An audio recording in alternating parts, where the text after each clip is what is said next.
আচ্ছা, আমায় একটা কথা বলো। যদি কখনো ফেব্রিক কালার খারাপ থাকে, কিংবা তুলি খারাপ থাকে, কিংবা উম, আমি যে আর্টিস্ট, আমি আমার কথাই বলছি, আমি খুব ভালো একটা কলকা করতে না পারি, তাহলে তো কলকা খারাপ হবে। এটাই তো স্বাভাবিক, তাই নয় কি? এবার তোমাদের বক্তব্য হতে পারে হঠাৎ করে আমি এই ধরনের বক্তব্য কেন রাখছি। তো সেটা নিয়ে আসছি ধীরে ধীরে, আস্তে আস্তে বলছি সব কিছুই, কেন এই কথাগুলো বলছি। আজকে দেখো, আমার এই কলকার যে কালারটা, সেটা অতটাও ভালো না।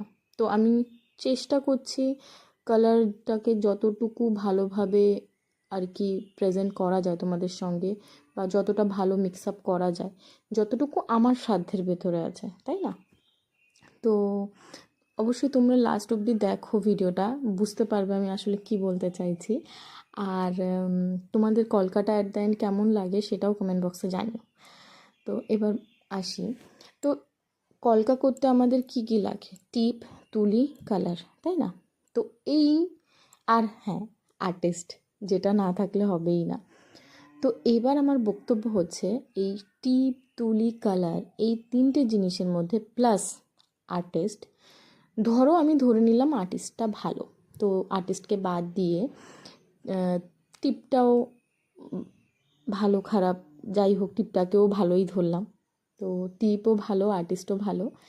এবার তুলি আর কালার, এই দুটোর মধ্যে যদি একটা খারাপ হয়, তাহলে সেক্ষেত্রে কলকার যে সৌন্দর্যটা, সেটা কি ভ্যারি করবে না করবে না?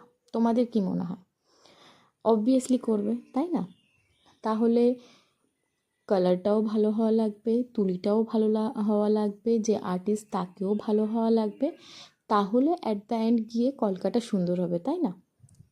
ঠিক সেইভাবে যে কোনো সম্পর্ক, সেটা স্বামী স্ত্রীর হোক, বা শাশুড়ি বৌমার হোক, বা যে কোনো সম্পর্ক, সেটা সুন্দর হওয়ার জন্য কি যে কোনো এক পক্ষের ভালো হলেই কি হয়ে যায়? এবার তোমাদের বক্তব্য হতে পারে আমি হঠাৎ এই ধরনের কথা কেন বলছি।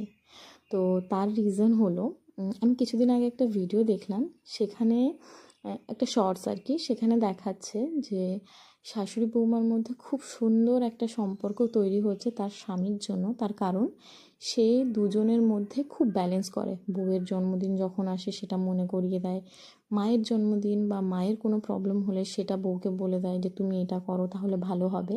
কিন্তু আমার বক্তব্য হচ্ছে, তারা দুজনেই তার কথা শুনছিল, সেই জন্য সম্পর্কটা সুন্দর ছিল। তাদের দুজনের মধ্যে যদি একজন না শুনতো, তাহলে কি হতো সম্পর্কটা সুন্দর? আর আমি যেটা বলছি, প্রত্যেকটা সম্পর্ক সুন্দর হওয়ার জন্য প্রত্যেকটা ক্যারেক্টারকেই সুন্দর হতে হবে। তা না হলে যে কোনো এক পক্ষের কখনোই সম্ভব না পুরো সম্পর্কটাকে সুন্দর করার। আর এই বিষয়টা নিয়ে আরও অনেক কিছু বলার আছে, তো নেক্সট ভিডিওতে বলবো। আজকের জন্য এইটুকুই।